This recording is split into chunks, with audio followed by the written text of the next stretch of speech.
নেত্রকোনার দুর্গাপুরের ঝাঞ্জাইয়ের উচ্চ বিদ্যালয়ের ধর্মীয় শিক্ষক আল আসাদকে মিথ্যা মামলায় আটকের প্রতিবাদে ওই স্কুলের শিক্ষার্থীরা মানববন্ধন করেছে। বৃহস্পতিবার দুপুরে ঝাঞ্জাইল শ্যামগঞ্জ মহাসড়কে ঘণ্টাব্যাপী এ মানববন্ধন অনুষ্ঠিত হয়। বুধবার রাত ৮টায় বরবাট্রা এলাকায় নিজ বাড়ি থেকে ওই শিক্ষক আল আসাদকে আটক করে থানায় নিয়ে আসে দুর্গাপুর থানা পুলিশ।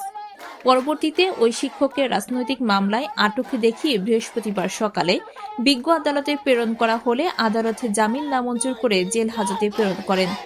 ঘণ্টাব্যাপী মানববন্ধনে শিক্ষার্থীরা বলেন, স্যারের নামে মিথ্যা মামলা প্রত্যাহার করে স্যারকে মুক্তি না দিলে আমরা আমাদের আন্দোলন চালিয়ে যাব।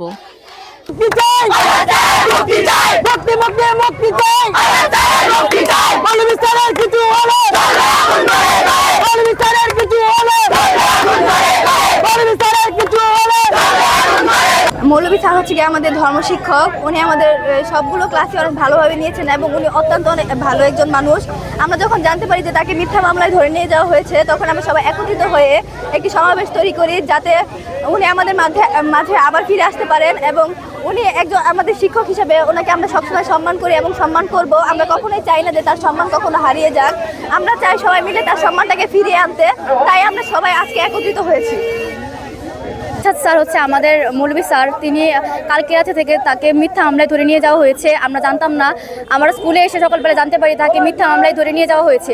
আমরা সবাই একত্রিত হয়েছি, মিলিত হয়েছি জানে তাকে আমরা ফিরিয়ে আনতে পারি এবং মিথ্যা মামলা থেকে তাকে আমরা যাতে সসম্মানে স্কুলে ফিরিয়ে আনতে পারি।